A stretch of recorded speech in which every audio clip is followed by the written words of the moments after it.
this one works really well. Wow. Celine Nightingale, your governor, give her a hand.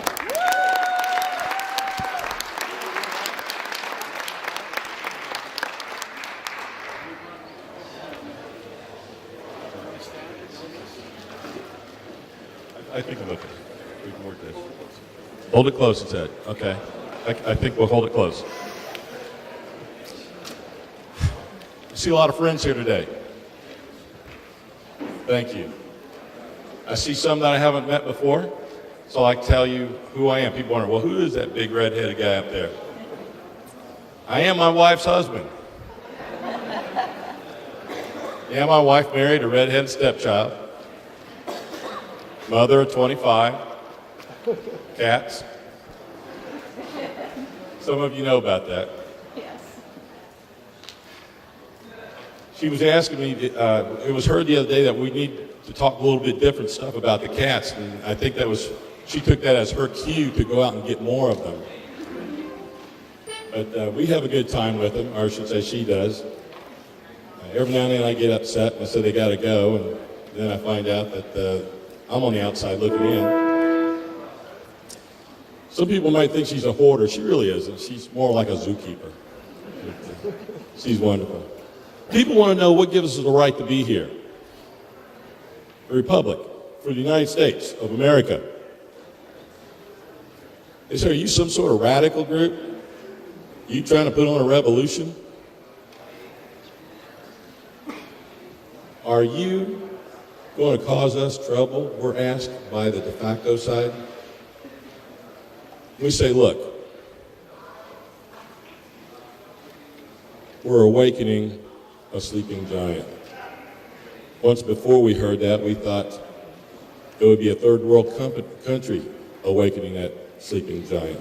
We did not realize it would come from within our own borders.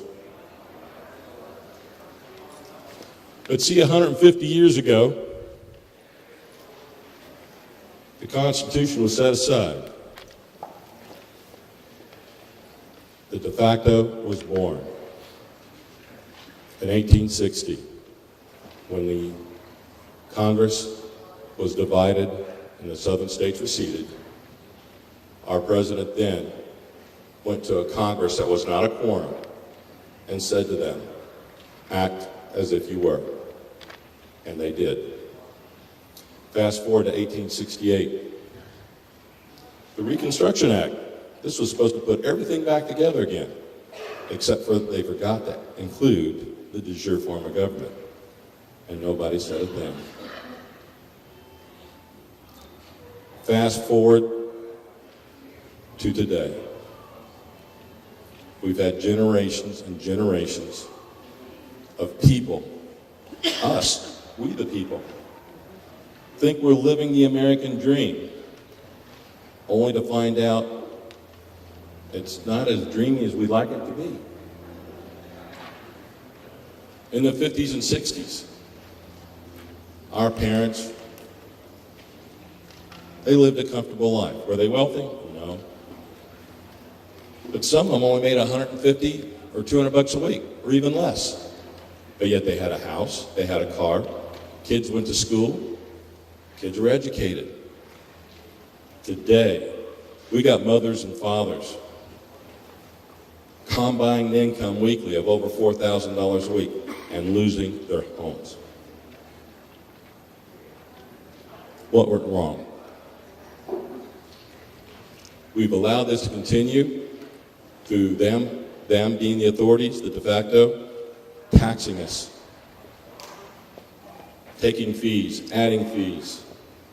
How many people here, it seems like every time we turn around, we get in the mail some little fee from the government. Got to pay this fee. Got to pay that fee. Those in business know what I'm talking about. You get, like every other week, we're getting something. Got to pay this little fee or that little fee from the city or from the state or the county. How many people here are retired and still working? I know that sounds like an accident. Are you collecting Social Security? Who's collecting Social Security and still working? I got to tell you, folks, I don't know how you do it. I'm fed up, and I'm not even on Social Security. How can our country stand aside and allow honest, hardworking men and women, I don't care how old they are, but they're still productive in society. They've earned the right to collect that Social Security under the de facto system, and now because you're productive, they want to tax you for that? Are you kidding me? I was just talking to one man the other day, 70 years old, he runs a vitamin company. He's getting like $200 less a month on his Social Security this year. He just got his first check last week for January.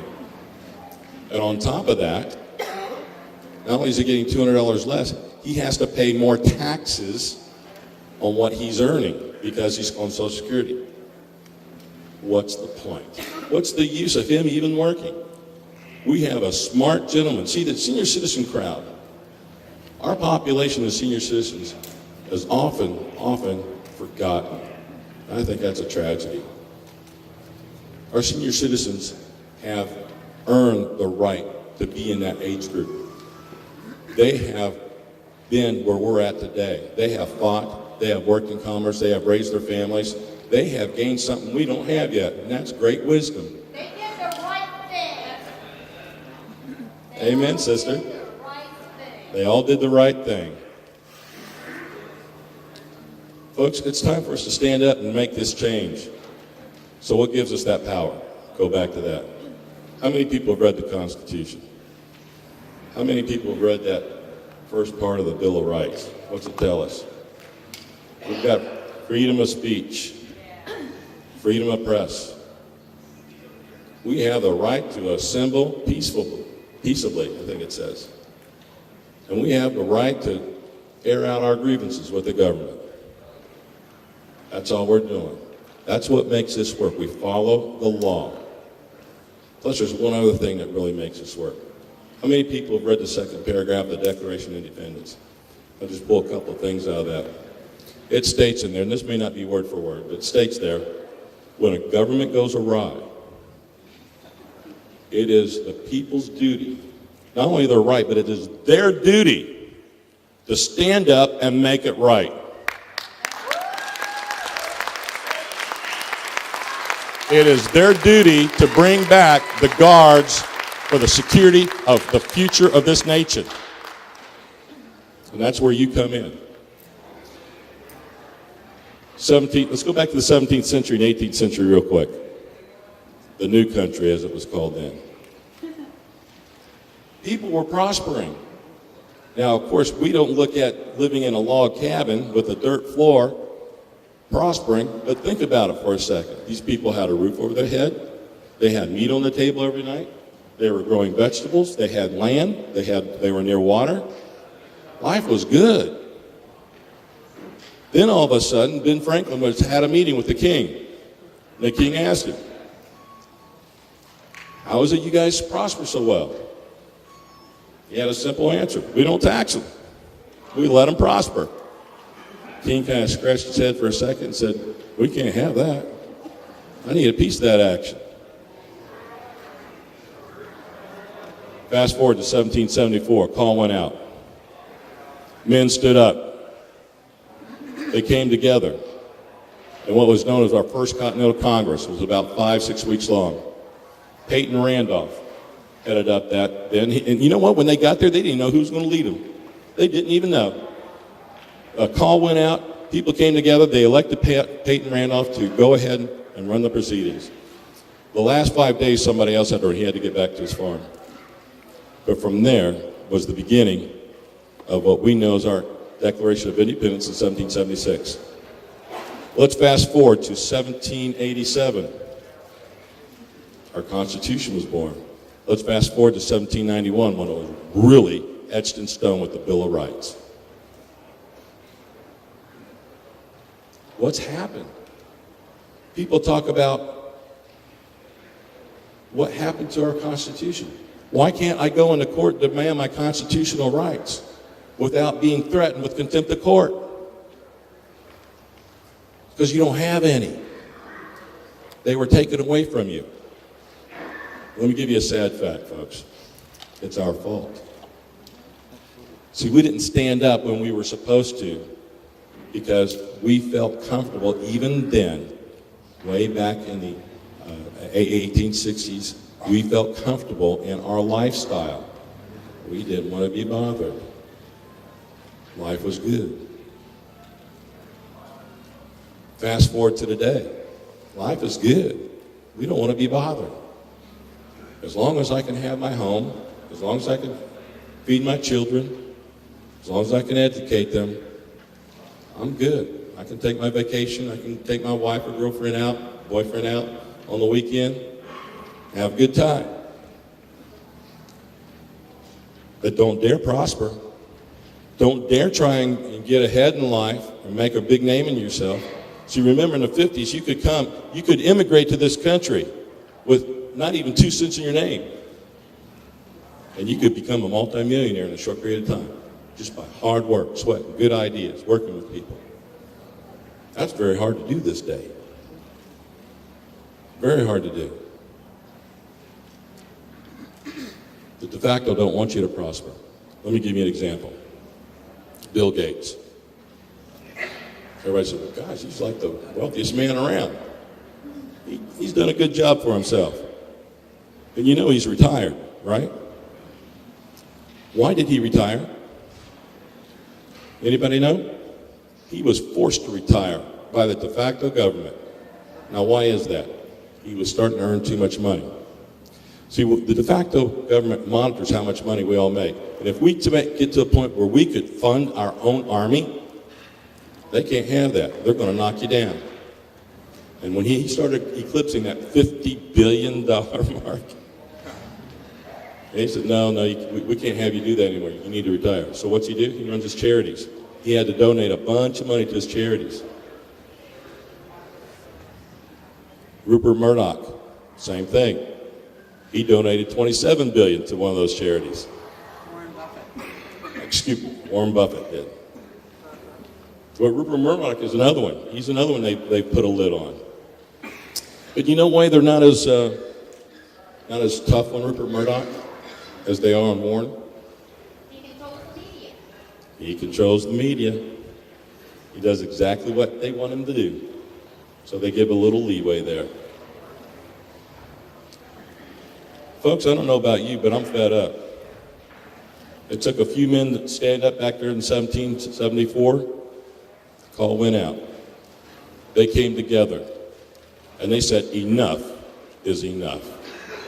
In 1776, they signed that declaration, demonstrating that they're ready to fight for what's right. The Constitution came, the Bill of Rights came, and they knew what they needed to do. And they built that Constitution. Our founding fathers built that Constitution on Christian principles. And folks, this is an argument you're never going to get by me. I hear people say there's too much God in this, too much religion.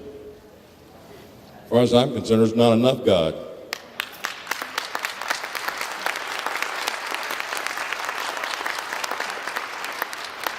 And as religion goes, religion really doesn't have a place here. It's Christianity.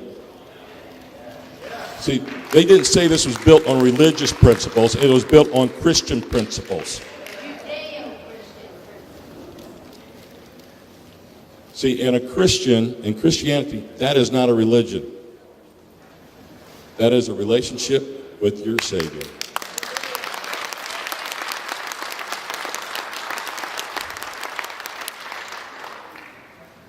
People say, oh, CW, come on. Are you kidding me?